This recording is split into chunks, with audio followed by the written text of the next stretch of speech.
Monsieur le Président, mes chers collègues, je voudrais à mon tour donc intervenir sur cet article 5.3 concernant le groupement local de coopération transfrontalière, GLCT, des transports publics transfrontaliers. C'est au-delà des enjeux financiers qui sont somme toute importants, vous les avez rappelés, 2,5 millions de compensation sur l'année 2016. C'est également quelque part un bras armé important que le département de l'Ain animait depuis sa création en 2006, qu'il animait en accord avec le département de Haute-Savoie, puisqu'à ce moment-là existait également le SMET, le syndicat mixte d'études des déplacements et transports, que la Haute-Savoie présidait jusqu'à sa dissolution. Et donc nous avions là un véritable levier, me semble-t-il, pour notre département et pour la politique des transports dans la zone frontalière. Levier d'autant plus important que, et vous venez de parler du sujet de tram qui concerne le département de l'Ain, le TCMC sur Saint-Genis-Pouilly, mais c'est vrai également aussi pour les trams de Saint-Julien-en-Genevois et d'Annemasse, le GLCT des transports publics était également l'interface pour les discussions, notamment en termes de fonctionnement, qui seront là pour le coup un véritable enjeu financier. Je veux parler des déficits de fonctionnement lorsque les trams fonctionneront. Et c'était effectivement le GLCT la porte d'entrée des 3 services mobilité et déplacement du département de l'Ain, de la communauté d'agglomération d'Annemasse-les-Voirons et de la communauté de communes du Genevois pour ces discussions face au canton et République de Genève. Voilà. Donc c'est là une difficulté qui risque d'apparaître en termes de mobilité dans cette zone qui en a pourtant hautement besoin. Je constate ce que vous dites et je le partage.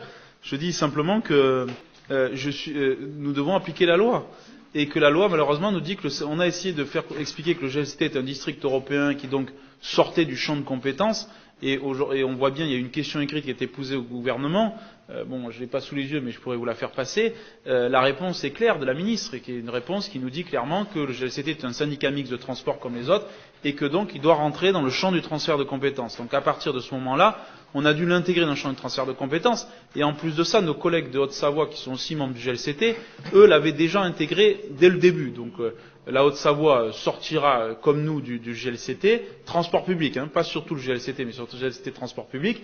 Et il y a cette interprétation de la loi qui a été confirmée, on a demandé une confirmation, il y a une note juridique de la DGCL qui a confirmé cette interprétation-là. Alors après, on aurait pu éventuellement la contester et autres. D'abord, on était dans une démarche très hasardeuse, et en plus qui risquait de faire capoter l'ensemble. Donc notre volonté, elle a été claire, c'est de dire qu'à partir de là, eh bien, on intègre le GLCT dans le transfert, parce que c'est la loi, on doit l'appliquer. Effectivement, j'ai noté comme vous que le département sera plus un acteur du GLCT transport public. Ça veut dire que ça va engager des sommes supplémentaires pour la région et pour la CCPG.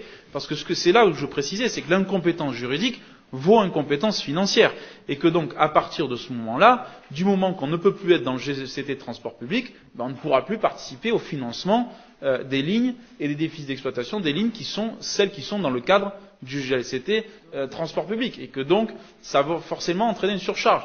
Donc par contre, entre guillemets, financièrement, c'est plutôt une bonne opération, entre guillemets, pour le département. C'est pas notre souhait, mais financièrement, il faut le dire, c'est plutôt une bonne opération, parce que sinon, ça aurait été beaucoup de crédits qui auraient été, de la CFG, auraient été mis sur les déficits d'exploitation des lignes GLCT. Donc c'est une opération financière positive pour le département. Simplement, il faudra effectivement assurer notre présence par le biais du GLCT Grand Genève, et veiller surtout à ce que la zone le déploiement se poursuive, et que, effectivement, chaque acteur prenne ses responsabilités. Je pense que le mot important, c'est ça, c'est que chaque acteur prenne ses responsabilités. Nous, on prendra les nôtres.